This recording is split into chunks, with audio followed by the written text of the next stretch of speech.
Awan sa dugayan, muli na ta sa atong yutang na tauhan. Oh, pero may nag-ihaw ata ng bangos Ihaw si mong matang aircon na. Mausok man good. Bitaw na dito tayo sa airport mga mig, sa NAIA Airport sa may Pasay.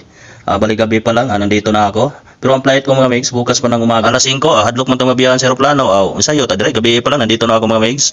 Bali ang kasama ko pa lang ng tikaw-tikaw diha, yung mga crew dire sa airport, kay wapa sitaw. Di bali na.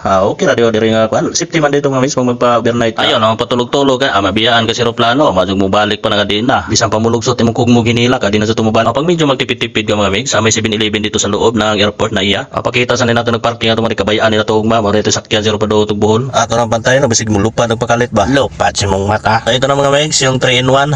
Ato din paborito ng kapihan Karong orasa mga alas 2 sa kadlawon mga migs, sa jatang biyahe kay alas 5 po mas buntag. Ako pa lang talaga mag-isa dito ng pakalat-kalat na pasayro. Di ba yung mapuyat basta di maiwan ng eroplano? Ito na, ito yung kape natin mga migs. Libre ng tubig dyan sa kabaso. Ayan pili nga, mainit, malamig, medyo mainit, yung katamtaman. Kasi dito mga migs, alam mo naman pag dito sa airport, medyo mahal ang bili. May pabulong pang amaw. Siyempre, kay wa may tulog kay gabi pa magko dire. Magsingira jud kape kay pastilan kay pero tibig sa itira lagi. Wa na makatuog. Pag jarok-jarok dyan sa kape mga migs. Kape ba na natong bagay maglakaw-lakaw tara ang inong cute ba? Cute ilang boss? Kondisyon na dodo kay bagong kape ba. Siguro nakatatlong kape ako nito magdamag mga migs. Ito mga alas 2 na to sa kadlawon. Siyempre kadlawon naman dara nag-aabutan na ni sila kay prayamig oras siguro ni manlupad na mayon dyan padugbo. Siyempre baklay-baklay taning sulod bagay maragi antok na jud ko. Pumulingkod ko, makatog na dyan. Siyempre, pag may mga dala kang anak mga anak anak sa anak anak mga anak basta kayo di sila mga boring dito mga miss, kayo na mga duwalaan ba, may mga laruan dyan, enjoy dyan na sila dyan. Ito na mga miss, pasakyo naman tani, sakay na tani, marang git-git na marang sa bagay, alas 4 pa naman sa madaling araw.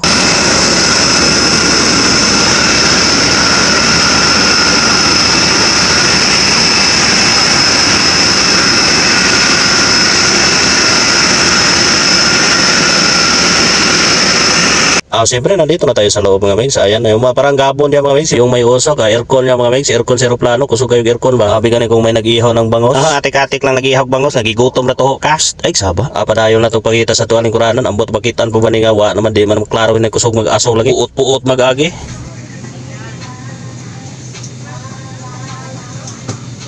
Diara nakaupo rin sa taos dodoy. Nag-auto diri, balik na nila.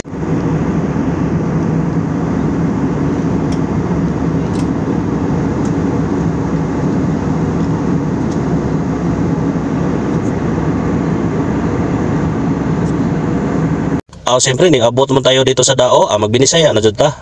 Ito na mga migs, adiyan ako sa Dao Tagbilaran, Bohol. Gawlat-hulat mo ko ni musakay ko ni Padongan tug amuha ba. Magsipot patuzug na niya, kaya mo-apil po magkalilong ba. Nang damay pa. Siyempre, alang mag-akura. Ito na mga migs, ayan. Habang gahintay tayo dyan sa itong masakyan unja, magsirap tag libot-libot sa danya kay dugay-dugay na po sa pukuha ka ulit po na rin Bohol po ba.